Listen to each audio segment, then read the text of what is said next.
દેશભરના યુવાનોની આંખો ઓડે, પંથ જાણ્યા વિના પ્રાણ ઘોડે ચડે, ગરુડસિંહ પાંખ આતંક વિશે ઉજળે, રગ રળિયા ગળિયાને પડ્યા સૌને પાય, રગ રળિયા ગળિયાને પડ્યા સૌને પાય, લાતો ખાધી લથડ્યા દિન ચાલ્યા જાય, દિન ચાલ્યા જાય.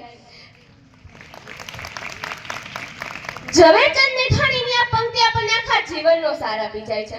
નમસ્તે. અહીં ઉપસ્થિત ટ્રસ્ટીગણ, વહાલા ગુરુજનો તેમજ વિદ્યાર્થીની બહેનોને સાવજરૂપી પ્રભુ શ્રી રામની પુત્રી બાંસુરિયા જ્યોતિના સત સત વંદન. આજે જ્યારે આપણે 75મો ગણતંત્ર દિવસ ઉજવવા જઈ રહ્યા છીએ ત્યારે આપ સૌને ગણતંત્ર દિવસની હાર્દિક હાર્દિક શુભકામનાઓ. આજે આપણે જે વિષય પર વાત કરવાની છે, આજે આપણે જે વિષય પર ચર્ચા કરવા જઈ રહ્યા છીએ તે વિષય છે કે આજના નવા ભારતને આગળ વધારવા માટે આજના યુવાનોની શું ભૂમિકા છે. 15 ઓગસ્ટ 1947 જ્યારે ભારત દેશ આઝાદ થયો ને ત્યારે અનેક યુવાનોના બલિદાનથી આપણે સેંકડો વર્ષની ગુલામીના કાળઝંડમાંથી મુક્ત થયા છીએ.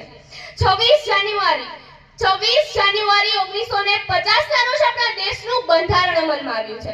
આજે આપણે તેને પ્રજાસત્તાક દિવસ, ગણતંત્ર દિવસ તરીકે ઉજવીએ છીએ. આજના યુવાનની વાત કરતા પહેલા હું ઇતિહાસના પાના ખોલી અને એ યુવાનો વિશે જણાવવા માંગુ છું કે જેણે પોતાના દેશ માટે, પોતાના રાષ્ટ્ર માટે બલિદાન આપી ચૂક્યા છે. યાદ કરો મહાભારતનો એક યોદ્ધા કે જે 182 વર્ષ જીવ્યો, છતાં તેને સમગ્ર મહાભારત દરમિયાન યુવાન જ કહેવામાં આવ્યો હતો.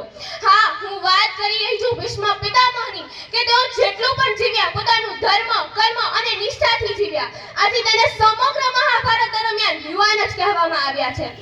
આજે યુવાનોની વાત કરતા જ હોય તો યાદ કરો ઝાંસીની મહારાણી લક્ષ્મીબાઈને કે જે પોતાના પુત્રને પોતાની પીઠ પર બાંધીને રણ મેદાને દોડી હતી. યાદ કરો મહારાણા પ્રતાપ, છત્રપતિ શિવાજી મહારાજને કે દેશ માટે પોતાનો જીવ આપી દીધો હતો.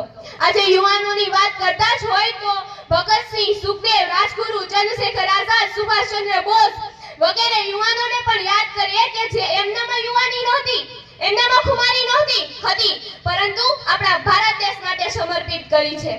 આજે આવા યુવાનોને ભાવપૂર્ણ શ્રદ્ધાંજલિ આપણે સૌ આપીએ.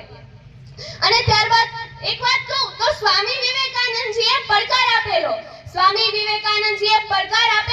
કે ઉડાન ભરવાનો સમય આવી ગયો છે, ઈચ્છા શક્તિને જાગૃત કરવાનો સમય આવી ગયો છે. બહુ જોઈ લીધા તે સૂતી આંખે સપના, હવે સપનાને સાકાર કરવાનો સમય આવી ગયો છે. આ શિકાગોની ધર્મ પરિષદમાં આખા દુનિયા સામે સ્વામી વિવેકાનંદજીએ સાબિત કર્યું કે ભારત એ અસાધારણ છે. હિન્દુત્વનું નેતૃત્વ કરી અને સાબિત કરી દીધું કે ભારત અને ભારતના યુવાનો જે ધારે તે કરી શકે છે. આજનું યુવાધન એ દુનિયાના શ્રેષ્ઠ દેશોમાં ભારતનું નામ આગળ વધારી રહ્યું છે.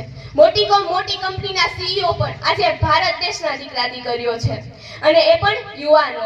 આજે ગૂગલના સીઈઓ સુંદર પિચાઈ, સત્ય નડેલા, માઇક્રોસોફ્ટના સીઈઓ અને ઇન્દિરા ન્યુરી, પેપ્સિકો કંપનીના સીઈઓ. અને આના જ કારણે આપણા આવા યુવાનોને કારણે જ નાસાની કંપનીમાં કામ કરતા 30%થી પણ વધારે વૈજ્ઞાનિકો આપણા ભારત દેશના છે. આજે આવા દરેક યુવાનોએ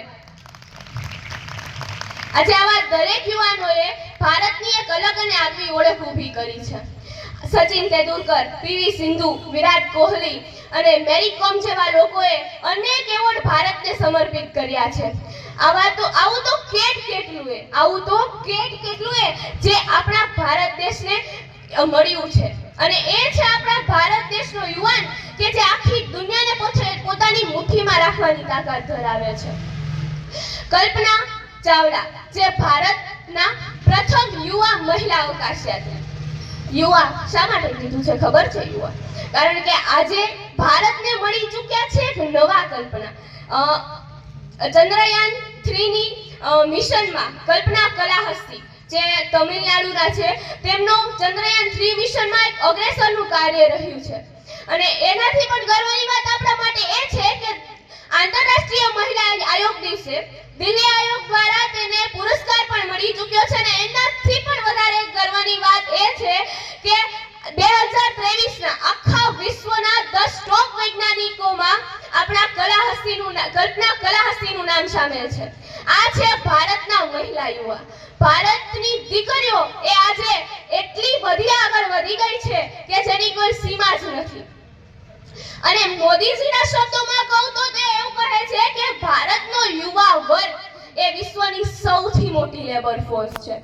ભારતનો યુવા વર્ગ એ વિશ્વની સૌથી મોટી લેબર ફોર્સ છે. If onion is a hope in the eyes, a new flying mind, the grace to do something, the strength to hold, it is the youth. એટલે કે નવી ઉડાન ભરતું મન, આંખોમાં નવી ઉમ્મીદ, નવી ઉડાન ભરતું મન, કંઈક કરી દેખાડવાની ઘેછા અને દુનિયાને પોતાની મુઠ્ઠીમાં કરવાની તાકાત જો કોઈનામાં હોય ને તો તે છે યુવાન, તો તે છે યુવાન. અને અંતે તો હું એટલું જ કહીશ કે તમન્ના છે મારી ચાંદ બની